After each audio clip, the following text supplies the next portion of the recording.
जो कहें वो करे। मैं समझता हूँ कि वो धनखड़ साहब नहीं कर पाए और मैं समझता हूँ कि धीरे धीरे परतें खुलेंगी कि बेटों के लिए, किसान के लिए, खेती के लिए उनकी सोच ही नहीं है भारतीय जनता पार्टी की। राजस्थान में भी ऐसा हुआ था, काम कराया और फिर पद से हटाया। अचानक इस तरीके का इस्तीफा आना एक तरीके से जो संकेत दे रहा है वो कहीं न कहीं भारतीय जनता पार्टी हाईकमान को नागवार गुजरा। हमारे उपराष्ट्रपति माननीय धनखड़ साहब का इस्तीफा हमारे सबके लिए बहुत ही चौंकाने वाला भी है और विश्वास नहीं हो रहा है कि माननीय धनखड़ साहब स्वास्थ्य कारणों से इस्तीफा दे रहे हैं। हालांकि उनका जो रेजिग्नेशन आया है वो स्वास्थ्य कारणों को बताया गया है, लेकिन आप समझ सकते हैं कि पूरे दिन राज्यसभा का संचालन करना और उसके बाद में 23 तारीख को उनका जयपुर में कार्यक्रम होना और महीने में 20 दिन उनके टूर होते रहते थे, तो ऐसे में अचानक इस तरीके का इस्तीफा आना एक तरीके से जो संकेत दे रहा है कि जो कुछ दिनों से उन्होंने अपनी बातें स्पष्ट रूप से मीडिया के माध्यम से, किन्हीं प्रोग्राम के माध्यम से कहना शुरू किया था, वो कहीं न कहीं भारतीय जनता पार्टी हाईकमान को नागवार गुजरा। और मैं समझता हूँ कि धीरे धीरे परतें खुलेंगी, लेकिन किसान के बेटों के लिए, किसान के लिए, खेती के लिए इनकी सोच ही नहीं है भारतीय जनता पार्टी की। इनको केवल और केवल उनकी नज़र से ही पूरी देश और दुनिया को देखे और वो जो कहें वो करे। मैं समझता हूँ कि वो धनखड़ साहब नहीं कर पाए और ये जो हम आज देख रहे हैं कि उनका इस्तीफा हो गया है। राजस्थान में भी ऐसा हुआ था,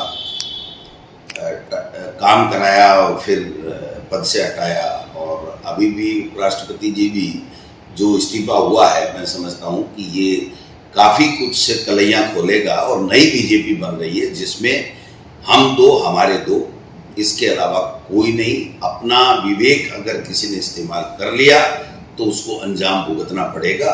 ये जो नया ट्रेंड चला है ये डरावना है, ये लोकतंत्र के लिए, देश के लिए, संविधान के लिए, सबके लिए खतरा है। इसलिए जब परतें खुलेगी तो मैं समझता हूँ कि सारी चीज़ें स्पष्ट होंगी। लेकिन ये एम्स का बुलेटिन नहीं है, एम्स हॉस्पिटल का कोई बुलेटिन नहीं है कि धनखड़ साहब अब एक दिन भी कुर्सी पे नहीं बैठ पाएंगे, बोल नहीं पाएंगे।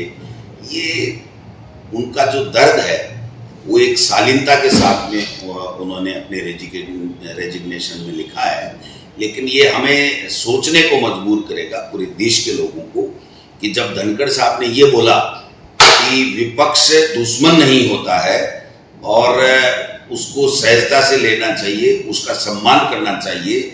अगर विपक्ष कुछ भी नहीं है, हम ही हैं, हम कहें तो सही, तो ये तो घमंड है। तो मैं समझता हूँ ये जो लाइन थी वो उनकी आत्मा से निकली हुई थी और इस लाइन को कहीं न कहीं किसी न किसी को बेचैन कर दिया और वो बेचैनी इस्तीफे के रूप में, धनखड़ साहब के इस्तीफे के रूप में हमारे सामने आई है। देखते हैं इसमें क्या है क्या नहीं है, ये सब चीज़ें आ जाएंगी।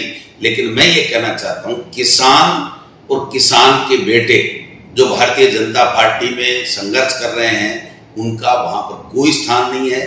केवल और केवल यूज एंड थ्रो जो काम है वो देश में चल रहा है भारतीय जनता पार्टी की तरफ से।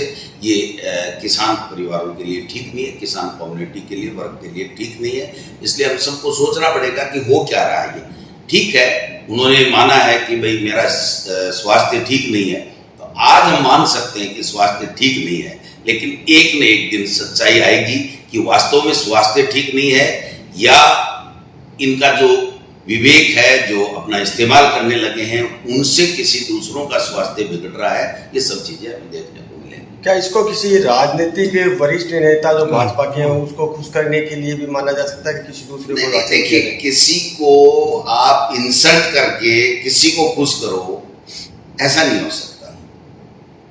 मेरा ऐसा मानना है कि देश में सत्ता में तीसरी बार बीजेपी है, तो उनको इस तरीके से किसी को खुश करने के लिए किसी को इंसल्ट करे, ये बात नहीं है। बात और कोई बड़ी है जो धीरे धीरे सामने आएगी तब पता चलेगा।